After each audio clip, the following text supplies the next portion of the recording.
Hello students, welcome to EPG Pathshala. I am Dr. Amarjit Singh from Himachal Pradesh University, Shimla. Today we are going to discuss about a module called Surfaces, Interfaces and Voids from the paper Solid State Physics. So students, let's see what we are going to learn in this module. What are our objectives? So we have already seen this point defects or defined point defects in earlier module. In this module, let us talk about line defects.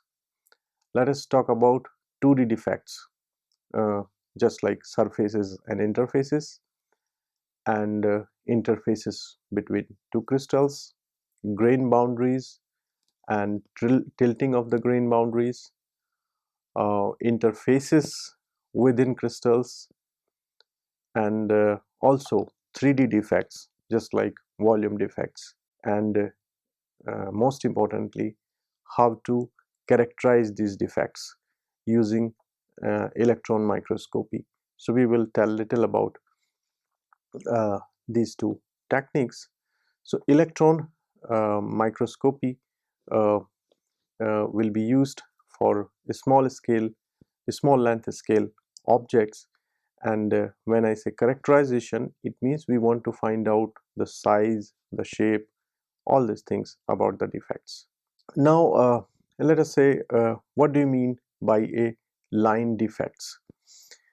These line defects are so called uh, um, dislocations. You have seen that if you pull a material, if the material has a strength, it is elastic, it comes back to its original shape. But when you push it or pull it beyond its limit, uh, or it causes a plastic deformation. Plastic deformation is when it does not return to its original place. So usually there is a slip of the planes in this kind of deformation inside the crystal, and a permanent deformation kind of takes place. There can be a void, or you can say the atomic bonding between some planes are disrupted completely, and we have created some linear defects, some planar defects in this kind of when performing this kind of deformation to a large extent. So as we learned that defects can be of different type. We have already learned this point defects, and in point defects uh, we found that at some particular point either there is an extra atom or there is a missing from there. So this defect can be uh, uh, of different type and of different geometries. So with respect to the dimensions, these defects are defined. So there is another class of defects which is called line defects. So why line defects? Because along a line, if you in a crystal, if you go and along a line you find some defect, so that the defect is existing along a particular line for a sufficient distance, so then it is basically a line defect. So in technical language these are called dislocations, and these dislocations are one dimensional defects around which atoms are misaligned. So in this dislocations also we have two different kind of dislocations. One is called edge dislocation and another is called screw dislocation, and of course these we will discuss in detail and in the next slides. So there is also one term called Burgers vector which will come into the discussion in this. So with respect to this Burgers vector, we will understand that how we are going to classify the edge dislocation and screw dislocation, and sometimes they can be mixed also. It means in a given specimen you can have edge dislocation as well as screw dislocation at the same time. So in this slide we have shown here edge dislocation. So you can see that on the right hand side we have a figure, and on top of this figure this is this atoms or the planes are nicely arranged, but as we come below and after this third layer there is an inverted T, and below that you can see that a particular line of atom is missing just below that, and due to this there is a distortion around this inverted T.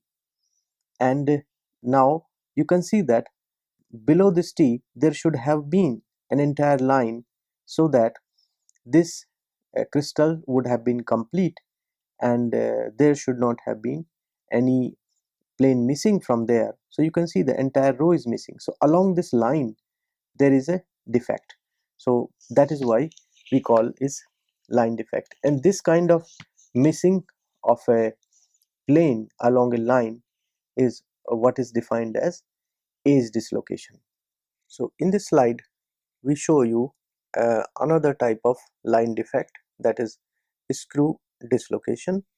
So the geometry of this dislocation is clearly visible in this diagram, but let me draw an analogy that if you have an eraser which you use for erasing when you write with pencils, so you cut it somewhere from the middle and do not cut it through completely, but stop somewhere in between, and now you apply a twist at the upper portion and you take it on the other side and lower portion on opposite side, and you will see that you will create a kind of shape which is visible in this figure A here.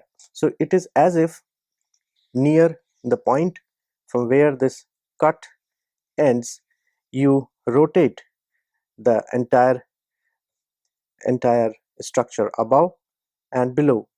So that is why it is called as screw dislocation. So this dislocation is created due to some line perpendicular to that line. You have an axis of the rotation in this figure.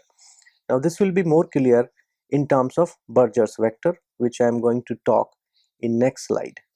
Now in this slide you can see that there are mixed type of dislocations. There is a blue arrow which shows screw dislocation, and there is a edge dislocation. They both can be present at a time. So this is a mixed dislocations, and when you take the intersection from the point of this dislocation, so that is shown on the right side. That's how this dislocation, you can see that it is visible, it has a particular path at which our crystallinity or order is somewhat lost. So this is another type of defect. 2D defects, interfaces. So till now we have discussed point defects and line defects. Now this is a defect in a plane. So this is two-dimensional effect. So the solid surface itself is a defect, as we can see that surface atoms experience asymmetric environment on two different sides of the interface. Impurity atoms can also be adsorbed at the surface, which is usually rough. So the idea is that when you see some atom which is buried deep inside a crystal, now it has a symmetric environment. I mean, on all sides you can see that it is bonded with atoms and it is not exposed to environment. But when you come to the surface of a substance, you can see that environment is not symmetric for the atoms which are sitting on the top. On one side they are bonded with solids, on the other side they are exposed to environment. So when they are exposed to environment, some atoms, gas molecules can interact with the top atoms. They can chemically bind there, they can physically bind there, or can also diffuse to certain extent inside the solids. So this kind of defects you usually see that they exist in a plane. So there is a plane in which this layer of or concentration of defects will be there, near a plane. So that is what is called two-dimensional defects, and that two-dimensional study of two-dimensional defects is a subject of surface physics. So one can study this under the area of surface physics. So we are talking about 2D defects. So there is a um, also this one kind of defect due to the unbalanced electrical nature of the planes.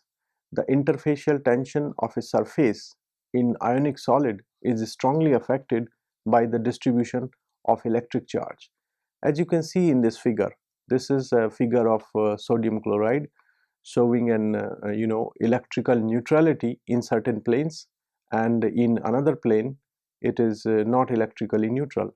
So 100 plane is electrically neutral and 11 plane is not electrically neutral. As you can see that on 100 plane you have equal number of positive and negative charges. So you can see this, the surface of 100 plane, apparently it looks to you that there are 5 white balls and 4 dark balls. So how does it define neutrality? You need to understand that from all these 4 corners 1 upon 8th portion is contributing. So this half atom is contributed from all 4 corners and half atom is contributed from the face. So this constitute a 1 atom. Similarly, the 4 dark atom at the edges, they also contribute 1/4 each. So there is an equal amount of positive and negative charges. So it's electrically neutral. It does not influence another layer which is of the same family, and because this will have also electrical neutrality. But if you see 111 plane, there is an axis of a positive charge over there, or in another plane there will be axis of negative charge. So that creates a kind of electrostatic interactions between these planes, and so that is you can say that cause a defect in the plane. It could lead to local distortion in the system. In strong ionic materials, the electrically neutral surfaces 100 have much lower interfacial tension than the charged surface such as 111 in above example. The relative interfacial tension of charged and uncharged surface can of course be altered by the addition of surfactants, which are often preferentially attracted to the charged surface. I mean, here we can play little bit with the chemical synthesis and some sort of work with the surfactant materials which are itself charged, and when we apply these materials to such kind of surfaces we can neutralize it. So basically we can fabricate or synthesize some different kind of charge environment given this kind of charged planes. Interfaces between crystals. The preferred shape of a crystal is bound by free surfaces is the one that minimizes its total interfacial energy. The macroscopic surface of the crystal can always be treated as if it were made up of facets, the kth one of which has an area AK and interfacial energy sigma k. The energy is then E is equal to sum over k sigma k AK, which is written in the formula.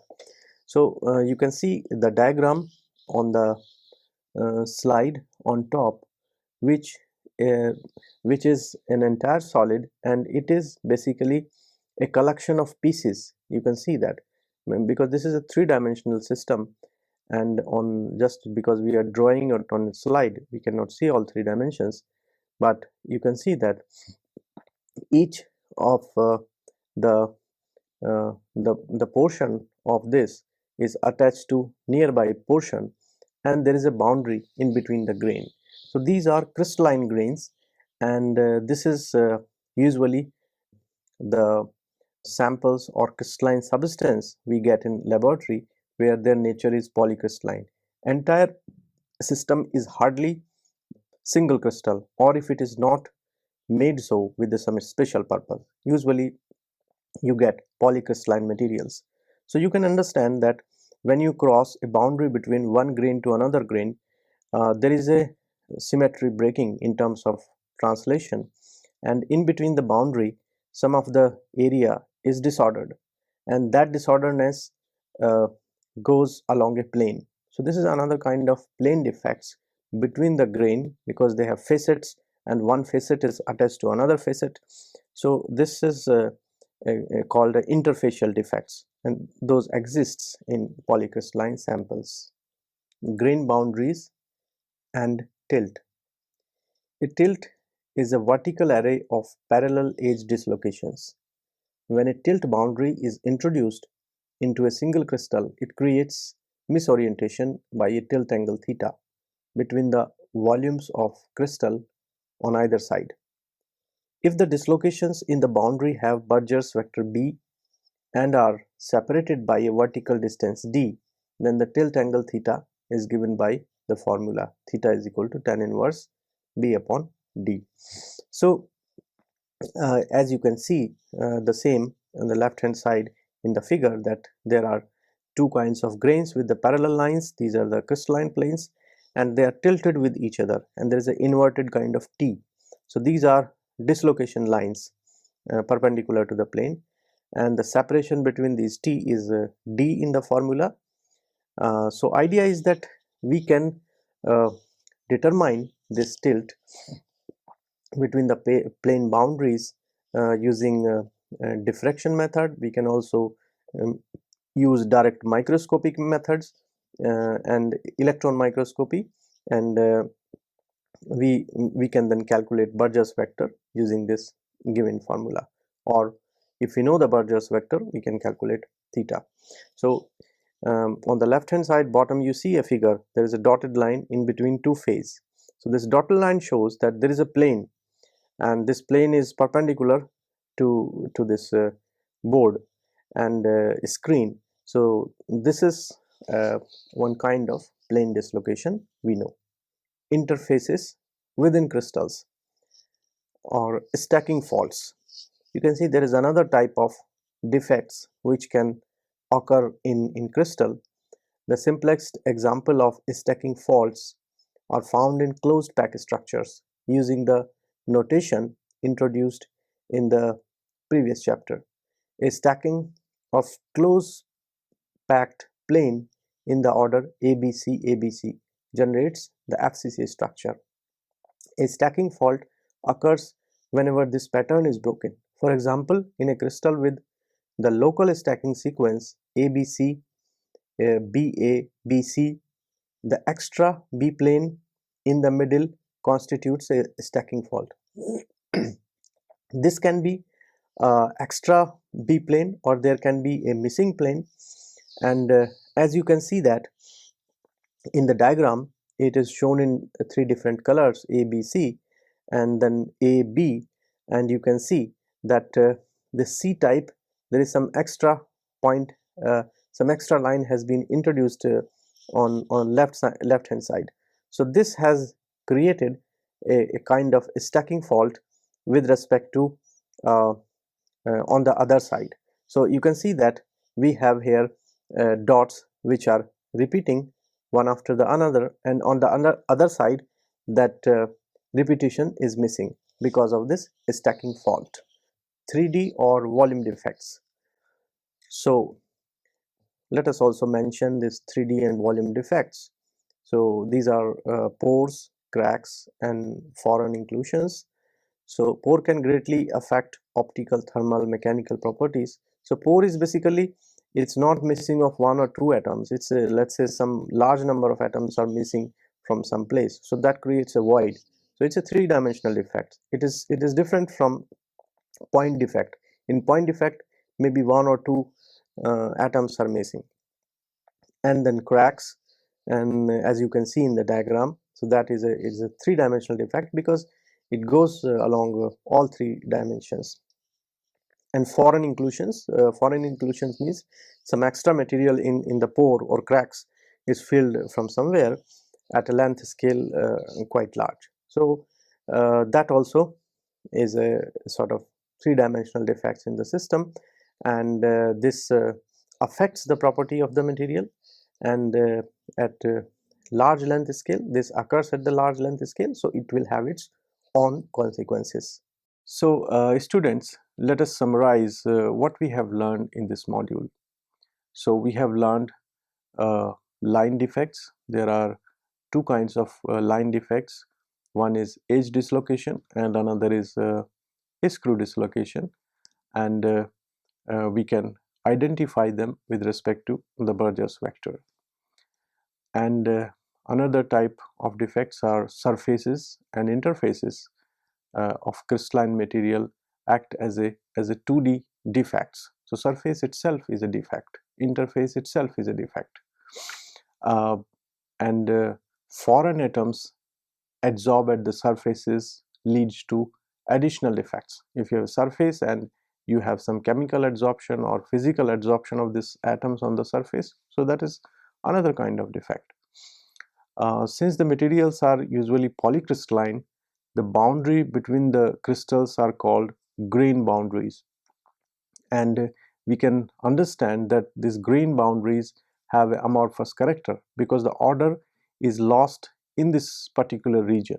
So when we cross from one boundary to another boundary, we've passed through a region of disorder, or we can say a surface, because one grain is attached to another grain through a facet, so it is a two-dimensional defect. Grain boundaries are two-dimensional defects. And then uh, we also learned about stacking faults, that when you are having a certain type of plane, let us say A, and you have another type of plane, let us say B, and then you have C. So there is a stacking of A, B, C like this. If it goes like that, sometimes this stacking, uh, there can be problem in the stacking. Some of the order is missing, let us say complete C is missing or complete B is missing, or there is an extra layer of C or B, anything. So when you are constructing a crystal by stacking this A, B, C like this, so there is a possibility of occurring of stacking faults. Now when it comes to point defects and line defects, they are so small that these cannot be observed by optical microscopy unless the size of the defect is of the order of some microns. So we need to take the help of electron microscopy, because with the electron microscopy we can go to the resolution as down as 1 angstrom or even smaller, and we can really map the atoms, we can really see the atoms how they are arranged, and in a pattern, or if this pattern is disturbed, that would become visible in SEM and TEM techniques that we have discussed. Thank you.